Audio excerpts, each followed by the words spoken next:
first question is, work done will be maximum if the angle between the force F and displacement D is. We have to find the maximum amount of work. We are going to use the formula W is equals to Ft cos theta. When we're going to put the angle, the theta equals to 0 degrees, we are going to get the maximum amount of work. So option D, 0 degrees, is going to be the right answer. Next question is, under the influence of a force, an object of mass 4 kilograms accelerates from 3 meter per second to 6 meter per second in 8 seconds.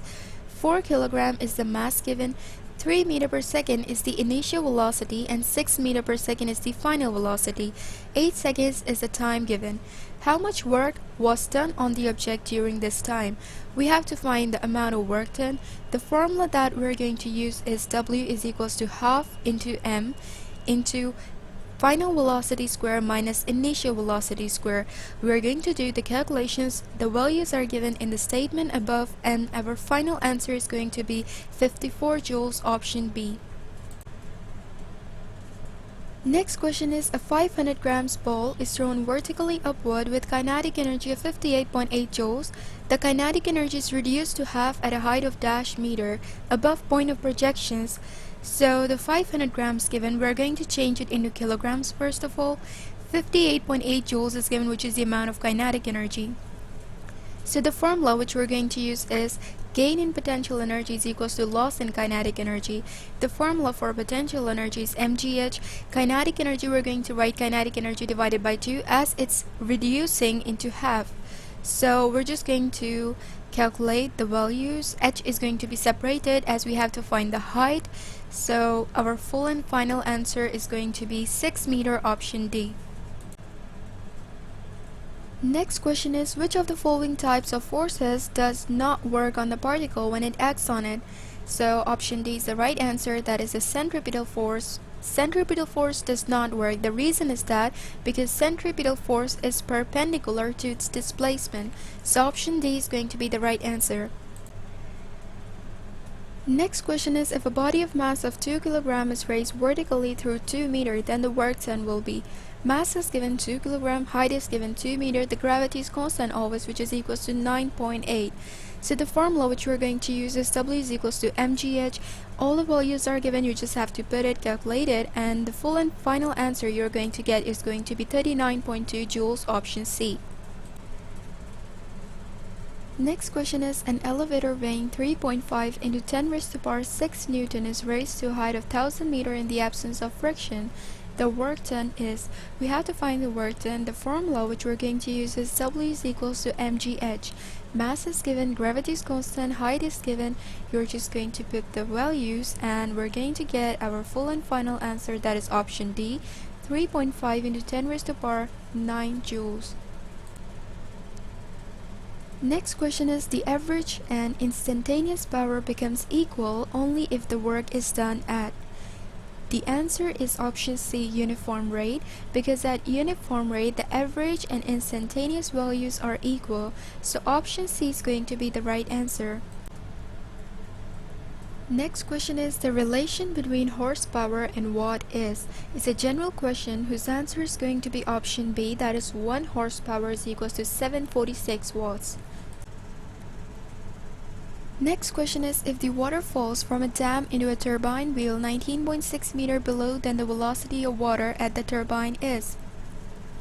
So we're going to use the formula, that is potential energy of water is equals to kinetic energy at turbine. We're going to put these both equal. So the potential energy is given as mgh, the kinetic energy is given as half mv square. After some calculations and cancellations, we're going to get the value of the velocity, which is going to be 19.6 meter per second, option B. Next question is, the power output of a lamp is 6 watts. How much energy does the lamp give out in 2 minutes? The formula which we're going to use is P is equals to W over T. We're going to separate out the W, which is going to be P into T. Then putting out the values, we are going to get the full and final answer, that is 720 joules, option C. Next question is work done by variable force is determined by dividing. It's a general question and a learning question whose answer is going to be option B, displacement into small interval, because work done by a variable force is determined always by dividing displacement into small intervals. Next question is work done on the body equals. It's a learning question whose answer is going to be option C, change in its kinetic energy or change in its potential energy. Next question is the escape velocity of a body in gravitational field of Earth is independent of. So the escape velocity of a body in gravitational field is independent of mass of the body and its angle of projection. It's a learning question again. So option C is going to be the right answer, which says that both its mass and the angle at which it is thrown. Next question is the tides raise the water in the sea roughly in a day. How many times the tides raise the water in the sea in a day? It's option B, twice. It's a learning question again. Next question is the source of geothermal energy is. So we're going to learn the sources of geothermal energy, which are three. Those are written in option A, B, and C, so our full and final answer is going to be option D. Option A says that decay of radioactive element in the earth. Option B says that compression of material in the earth. Option C says that residual heat of the earth. So these are the sources of geothermal energy. So option D, all in A, B, and C, or all of the above, is going to be the right answer. Next question is the highest value of escape velocity in solar system is for planet. It's a learning question and we have to tell that which planet has highest value of escape velocity is Jupiter, option C. Next question is work done by the force of friction is. You have to remember that the frictional force and displacement are always opposite to give negative work. So option B is going to be the right answer, that is always negative. The work done by the force of friction is always negative. Next question is a body of mass 2 kg is projected vertically upwards with a velocity of 2 meters per second. 2 kg is the mass given and 2 meters per second is the velocity given. The kinetic energy of the body just before striking the ground is. We have to find the kinetic energy. So as the initial and final kinetic energy of the projectile are same, we are going to use the formula kinetic energy is equals to half mv squared. Mass is given, velocity is given, just put out the values and calculate it. We're going to get the full and final answer, that is option B, 4 joules. Next question is if velocity is doubled then.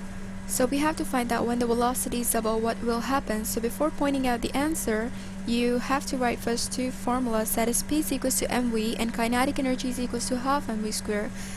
Now if we're going to cancel out the mass from both of them, what will be left? The velocity is going to be left, right?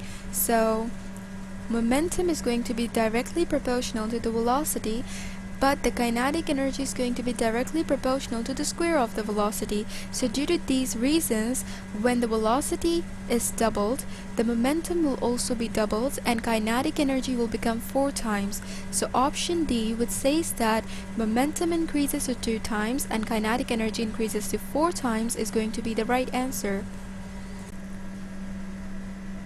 Our last question is, while a person lifts a book of mass 2 kg from the floor to a tabletop 1.5 meter above the floor, how much work does the gravitational force do on the book? The mass is given, which is 2 kg, and the height is given, which is 1.5 meter. The gravity is constant in each and every case, which is 9.8 or 10. So when the work done on body against the gravitation is always negative, we're going to use the formula W is equals to negative of mgh. We're just going to put on the values as everything is given in the statement above. So our full and final answer is going to be minus 30 joules, option A.